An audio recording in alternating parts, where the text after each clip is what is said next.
Welcome to Simon and Whiten, the podcast at the crossroads of media, business, and politics. I'm Christian Whiten, joined as always by Mark Simon. Mark, please say hello.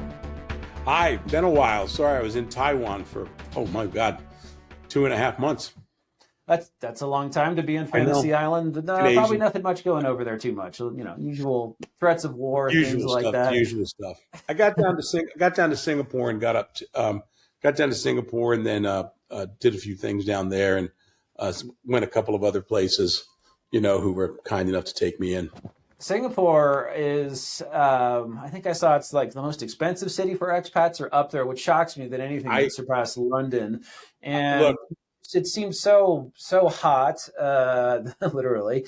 And they're doing this sort of handover, which it's within the PAP. I don't know. It just suddenly seems like we knew it was on the map. We knew it was sort of increasing the financial capital of East Asia since they murdered Hong Kong, or should I say Hong Kong's communist authorities committed suicide. But yeah, did you get the sense that this is just a place that's going it's on fire? I mean, well, there's two things. The first thing is Singapore is unique in many ways. Everybody calls it boring. All right, whatever. But the fact of the matter is it's hot as hell, as you said. But it's expensive, and it's not just the housing. I mean, I talked to some friends down there. The housing is equal to Hong Kong easily in terms of cost. The quality is pretty good, though. The schools are expensive for expats. But here's the thing that just blew me away. All the food, all the restaurants are so expensive, and they're packed. In other words, I mean, everything is just like, my family was with me, and the four of us would go out. And I don't think we got out of any meal there. Just like even like Ipadu, for example, was like $150 US, and it was a middle of the day meal, for ramen. And it was like that all the time. You'd stop and you'd get something and you'd go, wow, that's really expensive. Wow, that's really expensive. Singapore, they do have this issue, but look, they are on fire. I spoke with a friend who's at a pretty large legal firm there, and he told me they need to hire something like nearly 100 lawyers in the next 2 years to keep up with demand, most of it coming from Hong Kong. And people are just moving down. It's nobody in this world of the Chinese Communist Party. It's not like the U.S. where somebody says, "Oh, we're moving from New York City to Tennessee," and they sneak out of New York City and they have a parade in Tennessee.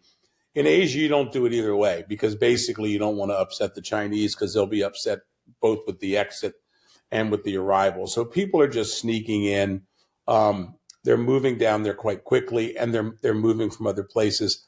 I think Singapore is probably going to need to make some more land, but they are really on fire. The other thing, too, is that, quite frankly, they do have, and I don't know why, because there's not that much to see down there, but they have a thriving tourism industry. It's just thriving. I found if you get off of Orchard Road and Clark Quay, which are the tourist areas, there's stuff to see, and it's kind of neat. And it's just tourists who go in for a day or two and just hit the malls. It's like, well, yeah, we have malls in America, so always used to. I basically, to me, Singapore is a good 3-day trip. I made the mistake with my no longer teenagers. I made the mistake of trying to stretch it to about 5. So, but it's not cheap, but I have to say it's really really growing. And I think there's just a cash machine. Every time Hong Kong makes a mistake, there's like, oh, here we are. Thank you very much. I do have some interesting interactions with the Singaporeans. The one great thing about the Singaporeans is when it comes to like something, they don't care. I mean, in Hong Kong, they don't give a damn. You know what I'm saying? I mean, it's like, human rights, they're sympathetic to people, but they don't care. But they do acknowledge, look, the way these guys are screwing up, we're going to continue to take business and we're not going to stop. Well, good for them. Their advantage. Yeah. Moving farther north, you're in Taiwan, the Chicom. So, Representative Mike Gallagher from Wisconsin, who chairs everyone calls it the China Committee, but it's the House Committee on the Chinese Communist Party. And he asked a question recently of a number of witnesses, including Biden administration witnesses from the Defense Department, the State Department. I think Commerce was up there. Commerce or Treasury, but I think it was Commerce because they were talking export controls. Basically, what's the big change? And there has been this big change where at least it's become more open that at the same time, the administration has said, well, maybe we'll do some more export controls. They went up a notch on semiconductor restrictions. They don't want AI relevant chips being sent to China. So the sort of nanometer width of a semiconductor, they cranked up a notch, but this is against the backdrop of appeasement, or I would call it, maybe that's not appeasement, it's the summer of love. So Blinken goes over, before him, the National Security Advisor goes over, Janet from another planet, Yellen goes over and literally does the kowtow, the three bows, which I thought was absent from communist culture. I know that's farther back. Maybe the last emperor got three bows from supplicants, but I thought the commies actually, to their credit, did away with but it's back. And so this effort that we're going to go and there's no reciprocity, we're going to bang on their door until they let us in. And it just, I think, makes us look weak. So I don't know. What did you take anything from these developments? What was said on the Hill about these developments? When you're in Taiwan, everyone in Taiwan is like trying to interpret every little sign all the way through. But the other thing too was I do have some exposure to some Japanese, and the Japanese and my friends in Japan are more to the right, but I think there's a real belief that this is completely driven by President Biden. This is not some thing that is initiated by other departments. Janet Yellen has never thought about foreign policy in her life. She does what she's told. We, of course, know the foreign policy people at Treasury are awful. They've been awful through every administration. They basically represent the banks. And of course, and then after they represent the banks, they represent law enforcement. People forget that. The Treasury is much more active abroad in their different departments and everything else than other people, because of financial crimes, all the other stuff, counterfeiting, you name it. But I just don't think there is any thought process of what's going on. I have one grand theme. It's not mine. I think it's there. I think Biden believes that if he can appease Xi Jinping, he can stave off war. You know what I'm saying? In other words, he thinks he can stave that off. His instinct is always to be engagement, to always cut a deal. If you look back, remember his idea to divide Iraq during the, during the thing. Forgot about that, but yeah. And so my point being is that he has we have a situation with this guy where our president seems to have decided, and looks like he's bringing everybody along, because I think Gallagher's statement was, we're going this way, and then all of a sudden we're going this way. Okay. In other words, but nobody knows what you can do. I mean, maybe, I always tell buddies, okay, this started 6 months ago. Who was hanging around the White House 6 months ago? Maybe, just joking, but who, as far as I can tell, Hunter came in and started calling policy, but I mean, there's no rhyme or reason here. I can't see anything from that. And I want to ask you, I mean, what do you think? I mean, you watched all these people, they're all different personalities. They're all wildly different. And it goes back to the Defense Department was practically shining shoes and kissing ass. As one former 4-star general told me, he can't believe what the Defense Department was making Austin do to try to get this meeting. You know what I'm saying? And Austin didn't seem to be too damn happy about it, which is probably why they didn't push through with it, But Well, I mean, what do you see? What do you see in Blinken? Yeah, I mean, it's weird. I considering think your your past instinct. experience, I mean, is this them or is this the boss? I think you're right that it's the boss for this reason. Your instincts are exactly right. So ordinarily, when there's a shift in policy or tone, you look around at which staff has left, who's gotten different jobs, and frankly, when Susan Rice left, even though she was in charge of domestic policy, she was Obama's national security advisor, and I assumed behind the scenes someone who was a panda hugger, in favor of weak policy toward China, so that if anything, things would get better. It didn't. Laura Rosenberger left the NSC to take some sinecure at the American Institute of Taipei. Of course, that's what we call our embassy in Taiwan, but she'll be over in this job in Roslyn, Virginia, where you basically get paid to do nothing but can cause problems. So then, where else? The Defense Department, as you point out, usually that would be the more hawkish side of things. Who is it? Eli Ratner over there? Is that the right Eli? Or am I getting my Eli's wrong? He just negotiated a deal that allowed U.S. military forces in Papua New Guinea. So he may be an odd man out, but at the State Department, it's Critton Brink. Dan's an okay guy. I knew him when he was ambassador to Vietnam. He's a functionary. He's a career guy. So he's taking orders from Blinken. So with sort of continuity across that sub-cabinet level and the cabinet level, it does seem like it has to come to the top. Now, one thing, the real impetus before the trips and the shoe shining, the verbiage coming out of the executive branch about we don't want to decouple, we don't want to stop China from growing, we don't believe in disengaging. All of that, it really started with the Undersecretary for International Affairs over there, and with Janet Yellen herself, and then with Raimondo over at Commerce. So it did seem like sort of the usual. That's the part, and this happened in Trump too. The person always urging Trump to take it easy on China was Mnuchin, the Treasury Secretary, and won a lot of the times. He did. The NSC guys would be there saying, "Let's do this," and Mnuchin would say, "Well, we don't want war with China." Not that would cause one, but So I think you're right. It must come from the top. It must be Biden's instinct.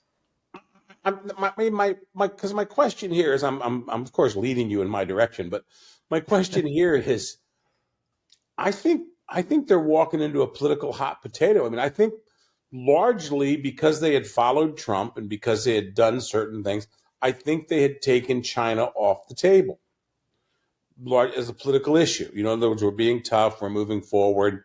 So now I read the Campbell interview that was done in The Wire the other day, the China Wire. And I was flabbergasted by it. I mean, basically, and unfortunately, the guy who interviewed him, Bob Davis, allowed him to get away with it.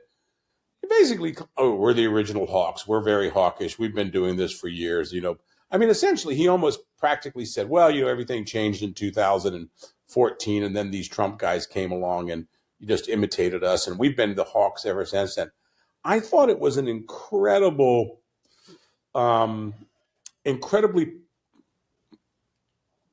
Washington, D.C. foreign policy establishment performance. And it's the one thing I think they miss at this Biden White House on China. There's nobody on the domestic side saying, excuse me, fentanyl. I mean, do you see anybody on that team who's thinking that other than Rahm Emanuel? It's amazing how they don't seem to care at all about the border. They're not even really sort of manufacturing a lie or an excuse or, oh, well, gee, we have this program. Not even throwing a bone of, well, we're not going to build a fence along the entire border, but we'll reinforce some of the fencing that exists in San Diego. They just don't seem to care at all about that issue and the fact that all the ingredients for fentanyl, even though sometimes they're assembled in Mexico, they come from China. I wrote an op-ed with Alicia Maldonado, who in the Washington Times, about our dependence on China for a lot of generic stuff, a lot of antibiotics, but also ingredients, active pharmaceutical ingredients that go into generics made elsewhere. So if you have a generic drug that's made in India or Japan, that may actually still be dependent on China, all of which, as you know, is subject to disruption. Either the Chinese could decide to stop the flow, or war in the Western Pacific would stop it for us, because you know more about shipping routes than I ever will. But it seems like it would be hard to get air and freight through that part of the world, just given the geography and there's a war going on. But anyway, that's sort of a bipartisan thing that no one's really focused on. But yeah, it's amazing how they don't seem to really care that much. And this is against the backdrop of, I don't know, maybe Ukraine is having something to do with this, because they goofed in Afghanistan. That was a fall of Saigon style embarrassment when we got thrown out of there by the Taliban. Yes. And then Ukraine was going to be their savior. But with that now stalemated, maybe that's something to do with the change to China. They're going into re-election. They have to say we did something right. Yeah, we can talk about Mr. Trump later, but one of the things that he did say, and I think somebody told me that's probably correct, Trump wanted to keep Bagram. You know what I'm saying? In other words, and if you keep Bagram, that's a much different situation. You know what I'm saying? That ties down Chinese, Russian, and I've learned something about Bagram that I didn't know. It really is a very defensible position. In other words, like the Afghanis would have, first of all, they wouldn't have any of all our weapons in our Jeeps, just because we'd have parked them all there, and we'd have them and we could sell them, and probably sending them over to the Ukrainians would have been easier. I do believe that there's all these other things. I mean, of course, we have a good friend who's a former ambassador there, and I know he's kind of distraught about what happened. But look, you're right. This goes down. Ukraine, we could argue about it all day long, but the fact of the matter is, you had to give Ukraine cluster bombs. I mean, I know two special forces guys with like 9-10 tours between the two of them in Iraq and Afghanistan, and they're older guys, and they had experience with that. They were like really upset. Michael Yon was really upset that cluster bombs were coming out there, because he said he's been places. He said these things stay around for years. He said if you release 100 of them and you have a 3% failure rate and you release 20 bombs, he said, you've got fields with like 30 or 40 of these things just waiting for some kid to step on it, or just waiting for some farmer to come along. And he said, they're not. And of course, everybody says they're so effective. But my point is like, all right, you guys have promised us that this was going to be the end. In other words, like this was we're pushing forward. We're doing this. Now it's every excuse. Oh, if they only had air power. Yeah, exactly. So there's one more thing. It's like we're going to work our way up from HIMARS to anti-ballistic missiles to M1 tanks to F-16s. Pretty soon it'll be the hydrogen bomb. So. Yeah, I mean, it's like whatever. I mean, I understand the point, but my point is that, and this is the mistake I've never liked, and again, I can't believe I'm praising Trump. I thought Trump gave the best answer so far. Joe Rogan said, I was listening to Rogan. I didn't know about it. Trump said, I just want people to stop dying. You know what I'm saying? And I do think in my mind, the Ukrainians are not moving forward. We're coming into August. I think that should tell us that this late spring offensive is over. Mm-hmm. I think the Biden administration is going to be coming in there telling Zelensky, look, you guys had your crack at this. This is what it is. Putin is probably going to be able to sustain himself there. But that said, doesn't mean, as I told somebody, doesn't mean we still just like not. I mean, it doesn't. Putin is, I think if Putin can get himself a deal, he'd take it now. You know what I'm saying? I mean, this is draining the hell out of him. And if they can get some things restarted, but I mean, are they going to take territory? I guess they are. But I mean, I short of NATO coming into Ukraine, you know what I'm saying? That's not going to happen. I think that's why Jake Sullivan is out there. But getting from that, so you've got that, you get this, but now you've got this back down on China. And it was really interesting. I mean, did you see the guy at the Aspen Institute, the new ambassador? He was there like talking about Speedos and stuff like that. I don't even want to go there. I don't know how you come up with Speedos. You know what I'm saying? It's like, okay, we'd like to see the browsing history of the new ambassador. You know what I'm saying? But the thing is with this guy, I mean, I think the thing that's really funny about it is that, he's up there and he's saying things, and it was reported by Scripps that there was the commander of Indo-Pac sitting there, and he made a comment like, "This is disgusting." Unfortunately, the Aspen people basically let the guy run in his mouth. But in a way, it's more effective because, basically it's just, it's this arrogant little prick, sitting up there thinking that he's the king of the world, basically lecturing people. Oh, my American friends tell me. And everybody's like, even James Zimmerman, this, who's a pro-China guy. So nobody tells you that. You know what I'm saying? And you can tell he was just throwing it off. So you've got that, and the former foreign minister is missing. I myself don't know what Biden's doing, but I mean, I'm really interested in your perspective, because these all seem like, none of these cabinet secretaries seem like foreign policy experts.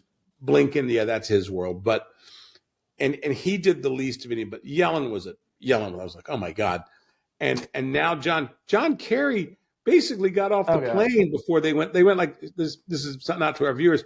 This was like John Kerry. He's like, hello, how are you? They're like, hi. I mean, that was their reaction. I mean, basically it was like, F you and get out of here. And I just find it amazing, their ability to take this abuse. And so I don't know why you would do it, because politically it's going to come back and bite you. We're seeing a transition in this country. And we're seeing a wonderful transition. I think it's one of the great unknown things. We're seeing the transition in our foreign policy move from, really, I hate to say it, being a white guy, a little bit of African American, but basically a white guy elitist thing, you know what I'm saying, to coming across the board to where we're seeing more and more people. There's more diversity in terms of, and I'm not praising this from a DEI or something like that, but my point being is you're having constituencies that care about this now. I was very, very interested in Richie Torres from New York, who says, yeah, his constituents care about China. You go there. Miami, I had somebody down there said, yeah, people care about it. All right, that's the Hispanic community. But you go out to the other Asian communities, they care about it. The Koreans care about it. The Indian community is becoming very, very active, for better or worse when it comes to Modi. But the fact of the matter is the Indian community is very, very aware of this stuff. And the Koreans are the same way. The Koreans are like, they don't want to get attacked. They don't want their parents to be attacked in Korea. My point being is, politically, kissing up to China, they have really bought into, where I'm going with this is, they bought into this Stop Asian Hate, okay? And that was really a Chicom plan. And what they've got themselves now is a political quagmire.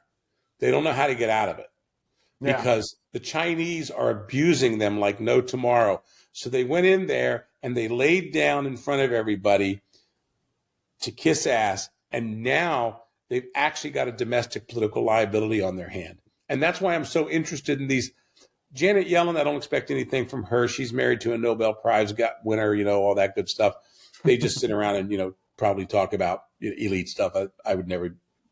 There's no desire on Mark Simon's part to have a glass of wine with the Yellen family. I don't think they'd want to have me there, but you know what I'm saying? Whereas other people I think might be kind of interesting.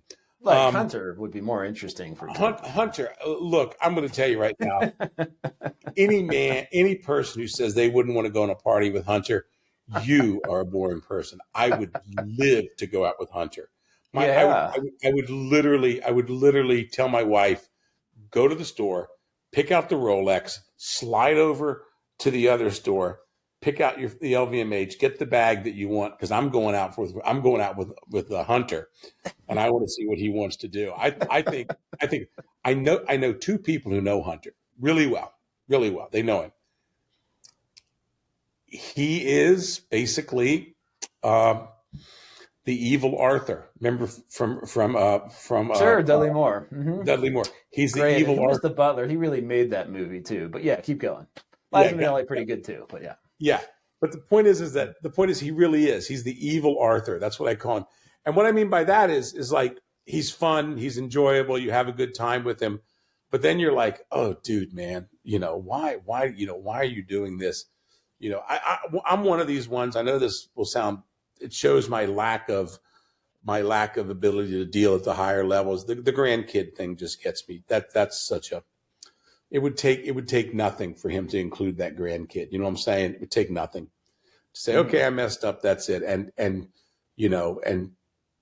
my belief is that Joe won't embrace the kid, and it's everything. It's everything. And I really wonder, but no, Hunter would be really interesting to party with. You know what I'm saying? It's like I'm still just thinking of Arthur, where now that you've planted that in my mind, where Dudley Moore's character Arthur invites Liza Minnelli's character to dinner, and the snobby butler goes, "So steal something casual." They just got her shoplifting and burglar. That's like you're a prostitute. That is one of the that's what's Trading Places, right? That's Dan Aykroyd, I think. Yeah, that's Dan Aykroyd. Okay, that's the worst thing about the worst. I get my '80s movies confused. But the thing about the Dudley Moore thing, the worst thing about Arthur was all the awful offshoots. That it was one of these like, oh yeah. I can't whether it was Russell Brand or whether it was like there was literally a cartoon after Arthur. It was like, poor Dudley Moore makes a classic with John Guttenfeld. I think that was, or something like that, was the I can't remember his name, was the butler. He was a killer. He was good. Yeah.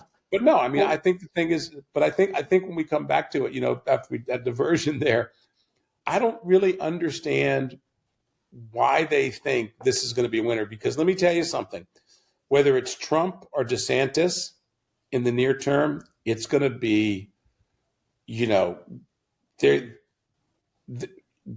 to be Joe getting his ass kicked. And that's why, when we talk about Trump, I know what Trump's trying to do. It's stupid, but I know what he's trying to do.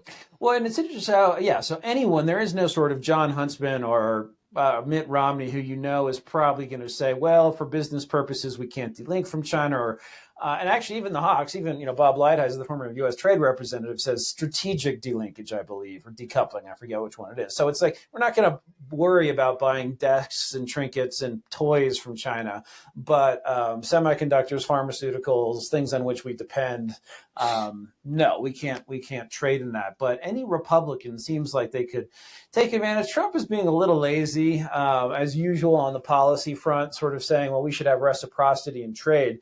But actually, his own U.S. trade representative knows that won't work. I mean, you can't say, okay, China has a 5% tariff on steel, so we'll have a 5% tariff on steel. No, they'll eat us alive. That means no more U.S. steel industry.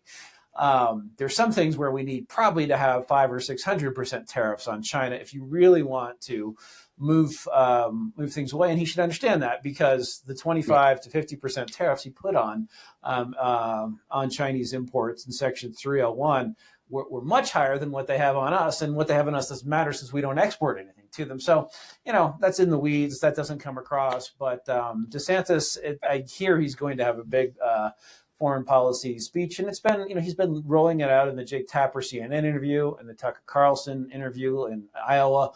We're seeing more of it, and I like it. But anyone is going to be able to take Biden to town. Trump's saying who he's going to go get. I mean, of course, once the president's there, all these guys who hated Donald Trump, remember how many guys signed the letter against Trump? You know what I'm saying? And then once he was president, they all tried to unsign the letter. I have to give Jared Kushner credit for that. When Kushner apparently Kushner had that letter photocopied in his desk, and he gave it to the White House office of personnel. I was told this story. I don't know how accurate, but that none of them ever. A couple of them got off the letter, but most of them didn't. And if you could get a Pompeo or somebody to vouch for you, you know what I'm saying, or Pence, you might get off the letter.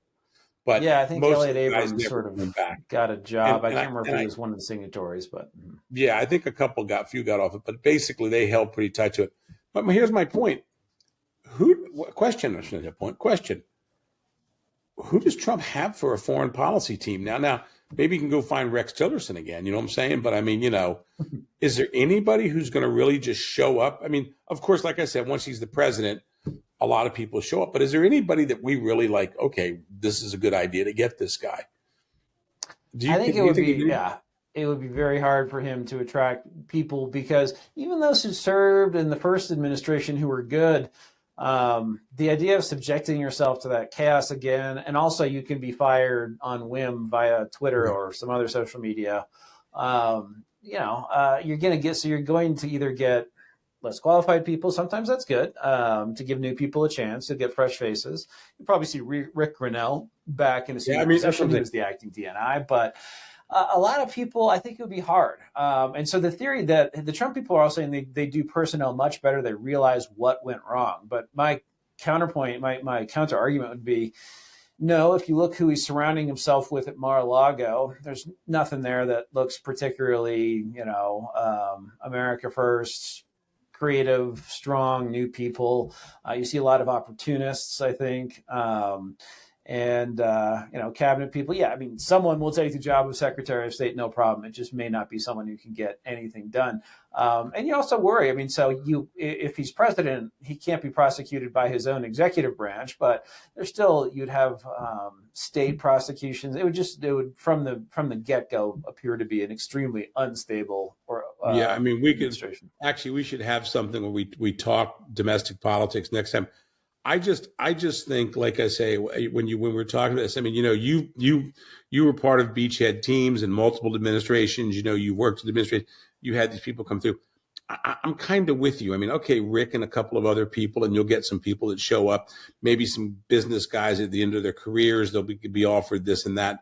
But, I was solicited a couple of times for, in two administrations, for jobs, and neither of them were serious. I always told somebody my favorite Trump story is like somebody, a very nice guy, tried hard to have me introduced to some people. So I went in there, and basically the guy's talking to me, and I'm looking at him, and I'm going like, he's like 28, you know what I'm saying? And he's sitting there holding forth, and I'm going like, you little twit, I would fire your ass in about 15 seconds.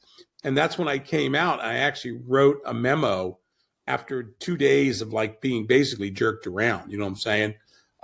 Sit here, sit there. And it's just because, it's kind of a heady thing. The White House calls, we'd like to have you consider something. And I got there, and I was like, my whole thing was, all right, if they need me, if there's some place that's interesting, I'll do it. Also, out of courtesy to this one fella, and actually became a guy, a gentleman, and a very senior woman were really trying. They wanted me to join, and I'm like, first of all, I can't take the pay cut. My wife will kill me.